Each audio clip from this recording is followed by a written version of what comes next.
बिस्मिल्लाहिर्रहमानिर्रहीम जी। पाकिस्तान की समातों को हसीब खान का सलाम। मैं हसीब खान आपकी खिदमत में हाजिर हूँ the morning smiles with Haseeb Khan के साथ ऑन बूम FM 106.6 के प्लेटफॉर्म पे। आज 10 अगस्त है 2022 और 11 मुहर्रम उल हराम।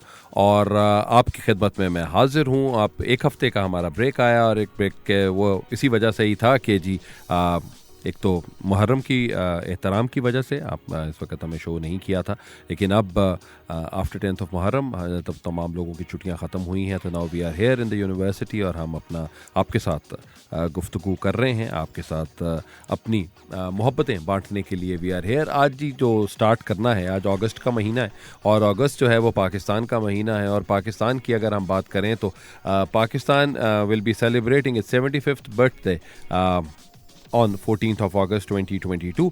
75 ईयर्स का पाकिस्तान हो जाएगा। और अगर हम मुल्कों की तारीख़ के बारे में बात करें तो अभी बहुत कम ईयर्स हुए हैं एक ऐसे मुल्क को कि, लेकिन उस मुल्क ने जितनी भी कमाल हासिल किया है, उनके लोगों ने जितनी इज़्ज़त पूरी दुनिया में कमाई है, वो they are hats off to all the people. हमारे लिए जो सबसे ज़्यादा चीज़ इंपॉर्टेंट है कि इन 75 ईयर्स में हमने क्या किया। तो Pakistan being the first ideological state of the world, सबसे पहली एक ऐसी स्टेट जो कि रिलीजन के नाम पे बनी। और मैं उसको सुन रहा था और एक दफ़ा थोड़ा सा कभी कभी रिसर्च करने का मूड होता है, वैसे नहीं होता, कि पाकिस्तान का जो फर्स्ट आइडियोलॉजिकल स्टेट है पाकिस्तान, वो भी 14th को नंबर 104 को बनी, दैट्स 14th ऑफ अगस्त को 1947 को। और जो पहली आइडियोलॉजिकल स्टेट, जो सेकंड आइडियोलॉजिकल स्टेट है स्टेट ऑफ इज़राइल, वो 14th मई को मारते वजूद में आई। तो ये जो 14 का वर्ड है, दैट इज़ द लेटर है, जो ये डिजिट्स हैं, ये डिजिट्स जो हैं ये सिर्फ और सिर्फ मुझे लगता है कि ये आइडियोलॉजिकल स्टेट्स के साथ ही इसको डेवलप किया जा रहा है, या कोई ना कोई number. I am not a masters in number, लेकिन ये न कहीं किसी न किसी जगह पे ये काम जो है ये इस तरीके से हो रहा है। और इन 75 ईयर्स में there has been instability throughout, लेकिन कुछ जगहों के ऊपर स्टेबिलिटी भी रही। अयूब खान साहब का दौर हमने देखा तो नहीं, लेकिन खैर जो हमने सुना वो यही कहा जाता है कि जी सबसे बेहतरीन दौर था। और ये 3rd 5 ईयर प्लान जो है वो उनके दौर में आया, और उसके बाद वो कोरिया ने वो 3rd 5 ईयर प्लान जो लिया, और उसके बाद कोरिया आज कहाँ है और पाकिस्तान कहाँ है, तो हम बड़े साउथ कोरिया और पाकिस्तान के दरमियान मुवाजना किया जा सकता है। और साउथ कोरिया की जो सबसे ज़्यादा जो पाकिस्तान की जो डाउनवर्ड्स की जो बात थी, वो सिर्फ ये थी कि 65 के अंदर वॉर हो गई, 71 के अंदर हमारा एक हिस्सा हमारे पास से चला गया, और 79 के बाद से यहाँ पर अफ़गान इशू स्टार्ट हो गया। और अफ़गान इशूज़ के साथ जो हमारी इकॉनमी है वो आहिस्ता आहिस्ता डिटीरियोरेट करनी शुरू हो गई। सो उसकी वजह से, लेकिन on to the other side अगर आप साउथ कोरिया को देखें तो South Korea has its own ideas and own things, तो वो अपने हिसाब से चीज़ें जो हैं वो उसी तरीके से करते चले गए। तो अब जी पाकिस्तान के अंदर अगर हम देखें कि जी 75 ईयर्स जो साहब जिन्होंने पाकिस्तान बनते देखा, और अब वो 75 ईयर्स के बाद भी अभी इस वक्त इस दुनिया में है, तो वो यही कहेंगे कि पाकिस्तान की पूरी एवोल्यूशन को वो एक बात में कहेंगे कि जी पाकिस्तान जो है वो हमेशा रहने के लिए बना है। और पाकिस्तान में बहुत सी प्रॉब्लम्स आती हैं। अभी भी कुछ महीने पहले एक प्रॉब्लम आई थी, जो कि अगर हम यहाँ पे बात करें कि जी हमारे लिए जो भी कोई प्रॉब्लम आई कि जी हम ये कर सकते हैं कि पाकिस्तान में खुदा न खास्ता को दिवालिया हो जाएंगे और कुछ हो जाएगा, वो हो जाए, लेकिन आई बिलीव के जो मुल्क अल्लाह के नाम पे बना है, जो मुल्क अल्लाह के दीन के नाम पे बना है, उसको कुछ नहीं होगा। That's what my belief in. And the people जो कि उनके ऊपर रूल करते रहे हैं पाकिस्तान के ऊपर, they have their own concerns, they have their own ideas, and the people of Pakistan have their own question marks on all these people there. मुझे लग रहा है कि हम अपनी लाइफ को थोड़ा सा चेंज करके देखें। हम सब पाकिस्तानी, हम सब कहते हैं कि हमारे लीडरों का काम है, लीडर्स जो हैं वो जो भी स्ट्रैटेजीज़ बनाएंगे हम उनको स्ट्रैटेजीज़ को देख लेंगे। लेकिन अब मुझे लगता है कि 75 ईयर्स के बाद अब वो लीडरों का काम भी नहीं रहा। इट्स जो कि डेमोक्रेसी की जो मेन डेफिनेशन है, that is government of the people, by the people and for the people, ये आजकल everybody is working on these things, और ये वाकई ही कि क्या कर रहे हैं, कैसे कर रहे हैं, मुझे लगता है कि हम आहिस्ता आहिस्ता we are moving towards that point कि जहाँ पर वाकई ही मेजॉरिटी की हुकूमत होगी, और इंशाल्लाह ताला जो एक आम इंसान समझता है, और एक आम इंसान जिस इंसान को वोट देता है वो ये सोच के दे कि जी ये हमारे लिए ये इंसान बेहतर होगा। अभी तक ये है कि जी हम माशाल्लाह 75 सालों से जुगाड़ लगाते फिर रहे हैं। अगर कोई चीज़ हमारी ख़राब हो जाती है तो हम उसको शायद किसी स्पेशलिस्ट से ठीक नहीं करवाते, हम उसको जुगाड़ लगाने के ऊपर लगा देते हैं कि अच्छा थोड़ी देर ये चल जाएगा, और वो बंदा भी आके कहता है कि लो जी भाजी वेखिया तुसी मैं तुहाडियां ये सारियां चीज़ां ठीक करतियां ने, ए भी हो गया, ए भी हो गया, ए भी हो गया, हम दसो कि की करना जाए। तो जब तारीख आपको जब कुछ कलम करेगी तो तारीख कलम करने के साथ तो वो वाकई है कि बहुत से लोगों के तारीख वो सर भी साथ साथ कलम कर दिए जाएंगे, और उनको समझ नहीं आएगा कि ये वो लोग थे जो अपने आप को समझते थे कि हम वो तमाम लीडर हैं जिन्होंने पाकिस्तान को तल्ली दी हुई और आसमान उठाया हुआ है। लेकिन by the time we find out कि जी इट्स ऑलवेज कि लोग चले जाते हैं और दुनिया उसी तरह ही चलती रहती है, उससे कोई फ़र्क नहीं पड़ता। 75 साल हो गए पाकिस्तान को, और मैं चूँकि बहावलपुर से बिलोंग करता हूँ जी, और लाहौर में रहा हूँ सारी ज़िंदगी, तो लाहौर के अंदर अब जब अपने आप को हम थोड़ा सा मवाजना करते हैं लाहौर का, और उसके बाद पिछले हफ्ते मुझे कराची जाने का इत्तेफाक हुआ, और कराची में जो मैंने हालात देखे और जो मैंने सिचुएशंस देखी बारिश के बाद की, वो मुझे ऐसा लगा कि एक आपका इतना फाइनेंशियल हब है, और फाइनेंशियल हब जो है वो आप अगर उस हब के साथ उसको नहीं ठीक कर पा रहे तो फिर आप क्या ठीक करेंगे बाकी तमाम शहरों को पाकिस्तान के। It was a question mark on the administration of Sindh government. Y?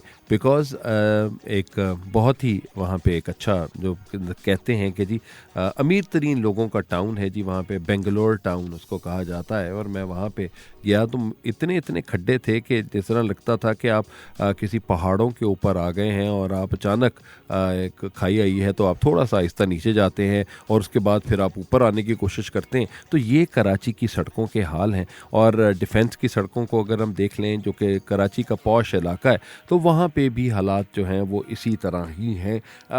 आप उनको रोड्स पे जब आप देखते हैं कराची के, तो कराची के रोड्स पे आपको कोई भी एक गाड़ी जो कि बड़ी साफ़ सुथरी गाड़ी हो और जो अच्छी गाड़ी हो वो नज़र नहीं आती।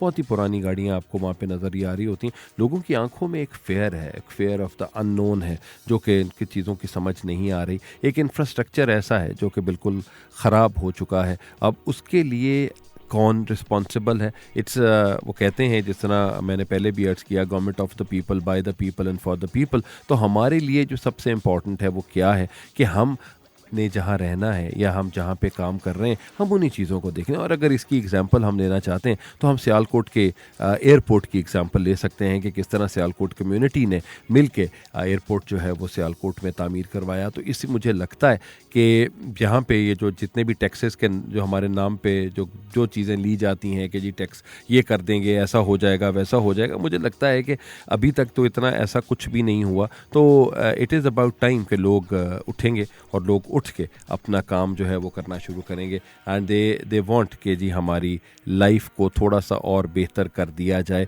तो और कोई आपकी लाइफ को बेहतर नहीं करेगा, ये सिर्फ आप ही हैं जो अपनी लाइफ को बेहतर करेंगे। आप अगर देखते हैं, मैं वहाँ पे कराची में जो लोग वहाँ पे रह रहे थे उनसे बात की, उन्होंने कहा जी हमने एक अपना अपार्टमेंट बनाया, और नए अपार्टमेंट के साथ किचन्स के साइड पे वहाँ पे था कि जी कुछ जगह थी, तो लोगों के किचन्स में देखते गए कि अचानक आकर किचन से बहुत सा कचरा जो है वो उस जगह पे फेंका गया, और 3 महीने के अंदर वो कचरा जो है वो उठ के फर्स्ट फ्लोर तक आ गया। बिकॉज़ हर एक ने ये सोचा कि यार ये मेरा घर तो साफ़ है, घर की बाहर की जो बदबू है उसको तो हम कुछ नहीं कर सकते, हम सिर्फ़ और सिर्फ कुछ एयर फ्रेशनर कर देते हैं, कुछ बाकी हम अपने दरवाज़ों पे कुछ रख देते हैं खुशबुएँ, तो हमारा घर तो है खुशबूदार हो जाए, हमारी जो विसिनिटी है उससे कोई फ़र्क नहीं पड़ता कि हो या ना हो। तो ये ये जो इंडिविजुअलिज्म है इसको ख़त्म करके हमने इसको कलेक्टिविज्म पे लेकर आना है। मेरा अपना घर जहाँ पे है, मैं इधर फैसल टाउन में होता हूँ जी, तो मुझे अभी भी मैं कुछ अपने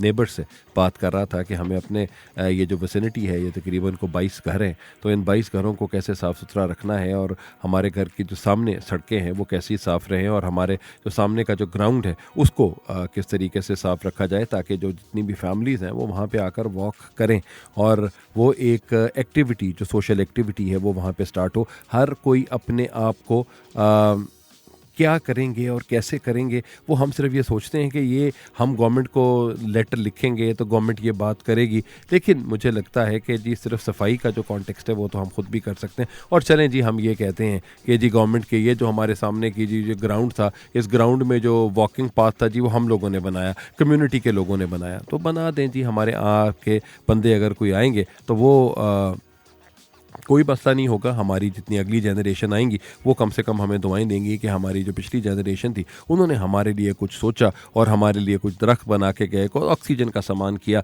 जिसमें हम लोग एक आज़ाद फ़िज़ा में अपना सांस ले सकते हैं। और इसी तरह ही गंदगी के लिए भी वो तमाम की तमाम बातें जो हैं वो आप में से बनाई जा सकती हैं।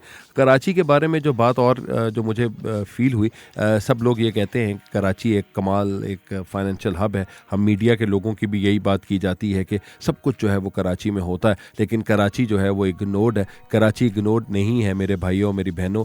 कराची को सिर्फ और सिर्फ आप लोगों ने सिर्फ काम करने तक ही कराची को समझ लिया है। अगर आप वहाँ पे रहते हैं और आप सड़क के पास जा रहे हैं तो अगर आप भी इकट्ठे 10, 15, 20, 50, 100 लोग मिलकर अगर थोड़ी सी अपनी एक कुछ पैसे अपने इकट्ठे करके आप वो कहते हो और अपने इलाके के ही जो आपका लीडर है उनको बताते हैं कि जी ये आप हम ये वाले पैसे चला रहे हैं, आप ही के नाम से लगेगा, सब कुछ आपके साथ होगा, आप सिर्फ इसको ठीक करवा दें, तो आई बिलीव यू मी कि उन लोगों को भी थोड़ी सी, अगर वैसे शर्म तो किसी को भी नहीं आती है पाकिस्तान में, लेकिन अगर शर्म आ भी जाएगी तो अच्छी बात है, आपका काम हो जाएगा। और कोई भी अगर बाहर से आपके पास आता है और आपको चीज़ें समझाता बताता है कि पाकिस्तान कैसा है, तो कम से कम उसको पाकिस्तान अच्छा लगेगा और उसको कराची अच्छा लगेगा। और उसको कराची की ये नहीं होगा कि अगर बारिश हो जाती है कराची में, अगर 11 बजे बारिश हुई है तो 12 बजे एवरीबडी कुछ भी कहीं भी काम कर रहा है तो एवरीवन रशेस टू हिज और हर होम। क्यों? क्योंकि उसको पता है कि जी अगर ये 2 बजे या 4 बजे या 5 बजे निकले और बारिश होती रही तो हम स्टक हो जाएंगे और हम अपने घरों तक नहीं पहुंच सकेंगे, क्योंकि पानी इतना खड़ा हो जाएगा जिनकी वजह से ना गाड़ी चल सकेगी ना पैदल आ सकेंगे। और अगर स्विमिंग आपको नहीं आती तो फिर स्विमिंग करते करते भी आपको पता नहीं किसी जाके आप ट्रक में बच जाएं या किसी और जाके दीवार में बच जाएं, ये आपको कोई चीज़ समझ नहीं आएगी। तो इसलिए मुझे खैर बहुत दुख हुआ और मैं रहा भी जाके जी, मेरा जो रूम बुक करवाया हुआ था वो कराची जिमखाना में बुक कराया था और रात को 1-1:30 बजे के करीब मैं घर अपने वहाँ पे वापस आया अपने रूम में। तो जब रूम में वापस आया हूँ तो देखा है कि जी रूम जो है वो टपक रहा है। क्यों टपक रहा है? क्योंकि जी वो बारिशें इतनी हो गई हैं कि अब कराची जिमखाना का रूम भी टपकने लग जाएगा। तो लोग कहते हैं कोई बात नहीं सर, हमें ये पता नहीं लगा। मुझे लगता है कि आपको एक दफ़ा जब बारिश होती है तो आपको पूरे उसका एक दफ़ा चेकअप ज़रूर करना चाहिए कि सारे कमरे सब चीज़ें ठीक हैं। लेकिन लोग ये कहते हैं कि जब हमें बीमारी का पता लगेगा तब हम इलाज करवाएंगे, उससे पहले हम कभी भी प्रोएक्टिव होकर हम किसी चीज़ का इलाज नहीं कर सकते। सो ये जी एक आइडिया था, ये मेरा फर्स्ट सेगमेंट था जो मैंने अभी ऑन द बेसिस ऑफ दुख था। 75 ईयर तो पाकिस्तान की खुशी बहुत है, 75 साल का पाकिस्तान हो गया और हो रहा है इंशाल्लाह ताला। और 75 साल में जहाँ पे हमने बहुत से लोगों को देखा है कि 75 साल में जहाँ पे जहांगीर ख़ान का नाम आता है, जानशेर ख़ान का नाम आता है, सुहेल अब्बास साहब का नाम आता है, अब नदीम अरशद का नाम आता है, नूह भट्ट का नाम आता है, इसी तरह और बहुत से प्लेयर्स हैं जिनका नाम आता है जिन्होंने पाकिस्तान को प्राउड किया है विद देयर वर्क। लेकिन वो लोग भी हमारे जो ब्रांड एम्बेसडर्स बनते हैं, जब हमारे इन्फ्लुएंसर्स बनते हैं तो हम शायद उनकी बात भी नहीं सुनते। वसीम अकरम साहब की जो अहलिया है उन्होंने भी बहुत दफ़ा कराची के बारे में भी ये ट्वीट किया और कराची के बारे में बताया कि जी आप बहुत गंद है यहाँ पे, उस गंद को हमें समेटना है और हम ही हैं।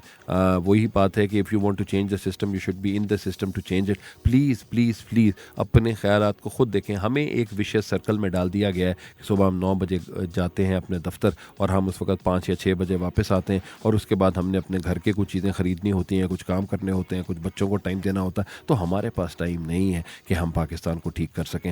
हमने लीडर्स रखे हैं जो पाकिस्तान को ठीक कर रहे हैं, लेकिन उन लीडर्स का अपना भी कोई मकसद होगा, अपने भी कोई अज़ाइम होंगे। तो उन्होंने कहा कि जी हाँ, अगर मैं आप लोगों के लिए इतना कर रहा हूँ, तो अगर इतना थोड़ा सा मैंने खा भी लिया तो इससे क्या फ़र्क पड़ता है। तो हम उसका बात को भी मान जाते हैं कि चलें ठीक है जी, आप हमारे लिए काम कर दें, लेकिन अगर आप खा भी रहे हैं तो हमें कोई मसला नहीं है, हमारा काम अच्छा होना चाहिए। अब अगर इस तरह की मेंटालिटी लेकर आप चलेंगे तो चीज़ें ख़राब होंगी। अगर आप मेरिट की बात करते हैं तो मेरिट में या तो जिसके 95, 97, 98% मार्क्स हैं वो आते हैं, या फिर जिनके अब्बा की 98% वेल्थ है वो आते हैं। तो हमारे लिए इसके दरमियान में कोई और नहीं आता। ये दो एक्सट्रीम्स हैं। अगर ये दो एक्सट्रीम्स आपके पास हैं तो Pakistan is a paradise for you. अगर वो नहीं है तो फिर आप लोग बाहर जाने की कोशिश करते हैं। और पाकिस्तान की 75th बर्थडे पे अगर आप ये देखते हैं कि कितने लोग पाकिस्तान से बाहर जा चुके हैं और जाना चाहते हैं, और वो ये समझते हैं कि Pakistan is not the country for them, तो वो वहाँ से बाहर चले जाएंगे। और वहाँ पे जब वो सब कुछ अपनी ज़िंदगी गुजार के आएंगे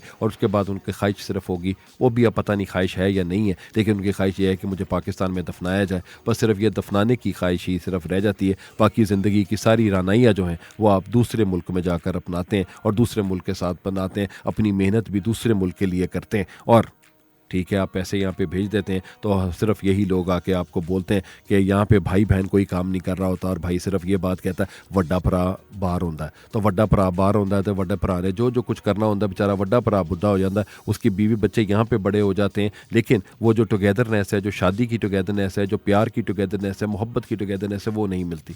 सो हमें अपने काम को बेहतर करना है, और मुझे लगता है कि कराची को अगर हम ठीक करना है तो हम लोग ही करेंगे, ये लीडरान का काम नहीं है।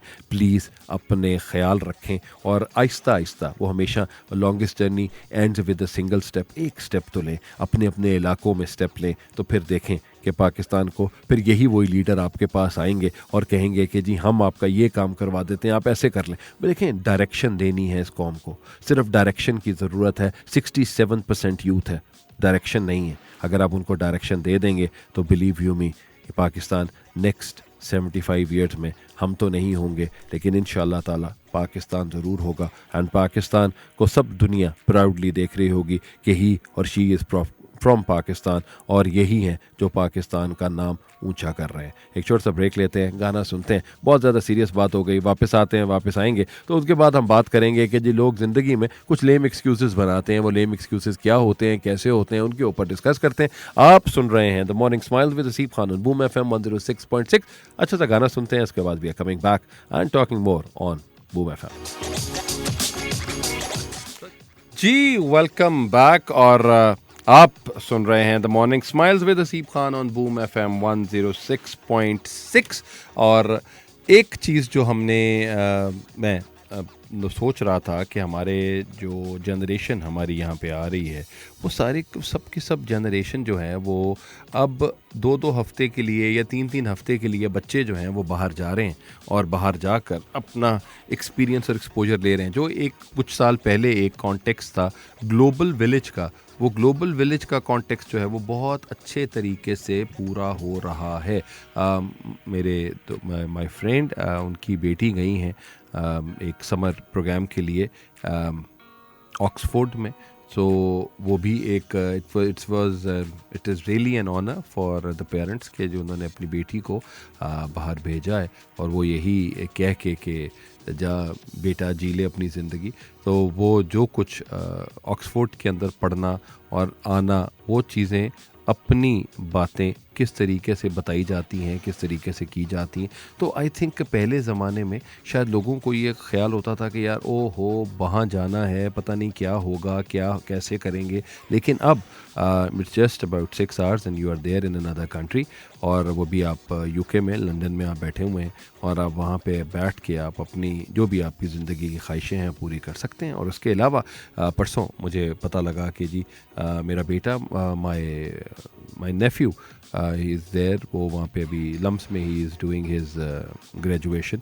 तो उनका आया कि जी एक समर स्कूल में, जो वहाँ पे लंदन में एक समर स्कूल है जो कि इंटरमीडिएट या हाई स्कूल के बच्चों को जो पढ़ाया जा रहा होता है वहाँ पे, तो उसको he has that skill set of coding.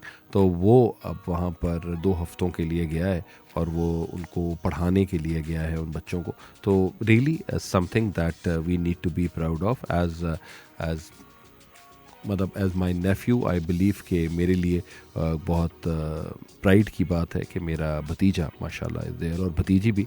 अभी जो मैंने आपसे अपने दोस्त की बात की, दोस्त की बेटी की, so everyone is going there. तो यहाँ पे आपके लिए स्टार्ट होता है। लोग एक जगह पे आप ये कहते हैं कि आप जब पाकिस्तान को रिप्रेजेंट करते हैं तो आपके पास वो स्किल सेट, वो नॉलेज होना चाहिए जिसमें आप पाकिस्तान को रिप्रेजेंट करें, and there should be people around you जो कि आपको देख रहे हों। वो मेरी बेटी से बात हो रही थी जो अभी ऑक्सफोर्ड में समर स्कूल कर रही हैं, तो उन्होंने कहा कि जी there are students from all walks of life, from all countries, Bulgaria से भी हैं, रशिया से भी हैं, सऊदी अरेबिया से भी हैं। तो हर तरह से स्टूडेंट्स जो हैं वो वहाँ पे आए हैं और उन्होंने अपने काम जो हैं वो जो भी उनका टॉपिक है उस टॉपिक से रिलेटेड वो बात कर रहे हैं। और एज अ ग्लोबल विलेज जो उन्होंने बनाया है, इकट्ठे तमाम सारी कंट्रीज़ के लोग जो हैं वो इकट्ठे हैं। So I think this is a beautiful thing, और एक दूसरे से सीखने का मौका मिलता है, और वो सीखने के मौके से हमें फ़ायदा उठाना चाहिए कि as as a member of a developing country हमारे लिए वो चीज़ ज़्यादा इंपॉर्टेंट है कि हम वहाँ से जो सीख के आएँ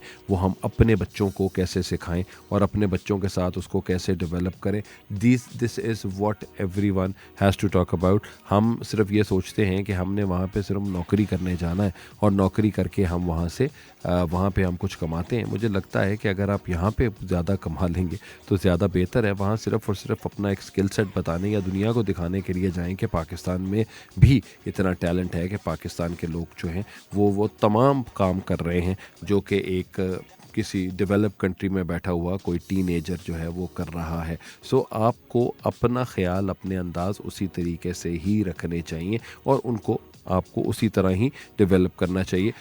एक आता है बच्चों के पास जो यहाँ पे आते हैं कि जी एसएटीज़ का आपका स्कोर कितना है, आपका जीमैट का स्कोर कितना है, आप उसके बाद आपको जो कोई अच्छा कॉलेज मिलेगा आप उनके साथ जाएंगे, दैट्स फाइन। मुझे लगता है कि हमें जो जितने पेरेंट्स अगर मेरी बात सुन रहे हैं तो अगर यहाँ पे भी इस वक्त बहुत अच्छे कॉलेजेस हैं, बहुत अच्छी यूनिवर्सिटीज़ हैं, तो अगर आपका बच्चा यहाँ पे या बेटा या बेटी यहाँ पे बैचलर्स करता है तो बैचलर्स उसको यहीं पे कराएं। उसके बाद आप उसको बाहर भेजें, और बाहर भेजने के बाद ताकि वो बाहर से होकर जो भी नॉलेज है वो सीख के यहाँ पे वापस पाकिस्तान आए और अपने साथ के लोगों को भी वो नॉलेज जो है वो डिसमिनेट करे, ताकि सब लोगों का जो है वो भला हो सके। It is not about one person, it is not about any individual, it's all about all the individuals। और अगर काम वही है कि जी काम सिखाने का है तो सिखाना इसी तरीके के साथ ही चाहिए। और मैं हमेशा कहता हूँ कि आपके पास कोई ना कोई एक स्किल सेट होना चाहिए। एक स्किल सेट इम्पॉर्टेंट है, और स्किल सेट क्या है? वो स्किल सेट आपकी ज़िंदगी के अंदर ऐसे ही है कि आपने अपने आप को किस तरीके से डेवलप करना है और डेवलप करके आपने वो कंटेंट कैसे बनाना है जिस कंटेंट लोग सुनना चाहें और जो लोग उसको बनाना चाहें और लोग कहें कि यार इस बंदे से सीखा जा सकता है क्योंकि he is the best in this field. आप इनको उसमें भी उस इंसान का आपका काम जो है वो हो सकता है। तो और एक और चीज़, आप जब जितने बच्चे जो हैं वो बाहर जा रहे होते हैं और ये कुछ एजेंट्स हैं जो आपको भेजते हैं और कहते हैं कि जी फ़लाँ कॉलेज है, फ़लाँ कॉलेज में आप चले जाएं और वो बहुत कमाल है, वेबसाइट पे वो कॉलेज बहुत कमाल लग रहा होता है, लेकिन एक आपका जो उसका विजुअल टूर है उस कॉलेज का या यूनिवर्सिटी का जब आप वो करते हैं तो आपको अंदाज़ा होता है कि आपके असल में वो कॉलेज कितना है और कैसा है और कहाँ है। तो इसलिए प्लीज़ मेक श्योर, अगर वही बात है कि जी जब अगर आप एक्सप्लोर नहीं करेंगे किसी चीज़ को तो लोग आपको इसी तरह ही बेवकूफ़ बनाते रहेंगे। प्लीज़ कोशिश करें कि अगर आपने या आपके बच्चे बाहर जा रहे हैं तो आप को कुछ ना कुछ किसी न किसी तरह से, या तो कोई नॉर्मली लोग क्या करते हैं, कोई ना कोई रिश्तेदार होता है तो रिश्तेदार के पास भेज दिया जाता है कि चलें जी हमारा बच्चा जो है वो ज़रा बेहतर हालात में वहाँ पे रह जाएगा, उसको इतनी कोई टेंशन नहीं होगी, कम से कम रहना खाना पीना जो है वो तो कम से कम फ्री हो जाएगा, और टिकट का ख़र्चा है तो टिकट का ख़र्चा दे देते हैं। लेकिन अगर आपने वाकई ही किसी कोर्स के लिए जाना है तो आपने वहाँ पे हॉस्टल्स भी देखने हैं, अपने बाकी चीज़ों को भी देखना है, तो प्लीज़ मेक श्योर एक पूरा फुल फ्लेज रिसर्च कीजिएगा कि दुनिया में ये कोर्स कहाँ कहाँ पे पढ़ाया जा रहा है, किस तरीके से किया जा रहा है, और उसके बाद कुछ क्वेश्चंस लेकर आप उस एजेंट के पास आएंगे और वो आप उनसे क्वेश्चंस करेंगे। जो क्वेश्चंस आपके लिए क्वेश्चन मार्क्स लग रहे हैं, जो आपको समझ नहीं आ रही, तो प्लीज़ उन क्वेश्चन मार्क्स को फुल स्टॉप में तब्दील कीजिएगा और आप इसी तरीके से बनाएं कि यार आपके फ्यूचर में आगे और उसका स्कोप आगे क्या होगा और उसको पढ़ने के बाद आपकी ज़िंदगी में क्या चेंजेस आएंगे, ये वो तमाम चीज़ें हैं जो आप इसको करते हुए अगर आप जाएंगे तो फिर you would get along and you would talk about these things there in your life. So please make sure that such kind of things should be there on your mind. लोग जो हैं वो सिर्फ ये कहते हैं कि जी हमारे पास हमने इतने किले ज़मीन बेच के बच्चे को बाहर भेजना है. तो किले ज़मीन तो आपने बेच दी, लेकिन उसके बाद बच्चा आपका क्या करेगा बाहर जाके, वो सबसे ज़्यादा इंपॉर्टेंट बात है. और उसको देखना, उसको बात करना बहुत इंपॉर्टेंट है. और वो यही होता है कि अगर आपका बच्चा यहाँ पे किसी ऐसी जगह पे और जॉब्स नहीं कर सकता, लेकिन चूँकि वो कहते हैं चोई साहब ये मियाँ साहब का पुत्र है केड़े काम कर रहे हैं, तो वही चोई साहब और मियाँ साहब का पुत्र बाहर जाके वो जो भी कुछ कर रहा होता है वो किसी को पता नहीं लगता. तो प्लीज़ एक आपकी अपनी सेल्फ कॉन्शियस भी होती है, तो सेल्फ कॉन्शियस के साथ आप अपने आप को देखें और अपने आप को डेवलप करें कि जी मैं अपनी ज़िंदगी को कैसे बेहतर कर सकता हूँ और मुझे वो कौन कौन सी चीज़ें चाहिए जो मैं इंटर्नशिप करूँ या मुझे नौकरी मिले जिनके साथ मेरी थोड़ी सी पर्सनालिटी भी ग्रूम हो और मुझे कुछ नॉलेज भी आए. सो इसलिए प्लीज़ मेक श्योर बाहर जाना कोई गलत काम नहीं है, बिल्कुल 100 बिस्मिल्लाह ज़रूर जाएँ, लेकिन उसके बाद वापस ज़रूर आएँ और वापस आकर अपने लोगों को ये पढ़ाई, ये बाकी चीज़ें उनको कराने की ज़रूरत है. अगर आप वो करा देते हैं तो बहुत अच्छा है.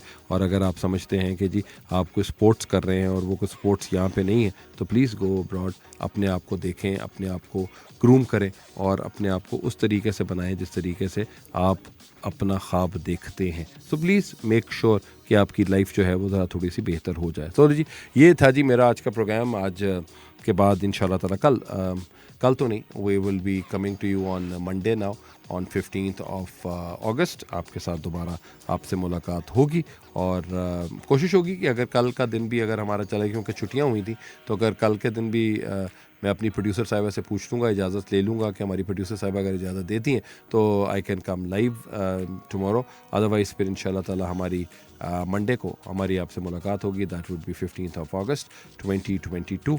और क्या किसने किस तरीके से सेलिब्रेट किया पाकिस्तान की 14 अगस्त, वो प्लीज़ आप ज़रूर मेरे साथ भी शेयर कीजिएगा. और झंडियाँ लगाने से बहुत अच्छी बात है, लेकिन उस झंडियों की इज़्ज़त करना बहुत इम्पॉर्टेंट है, नंबर 1.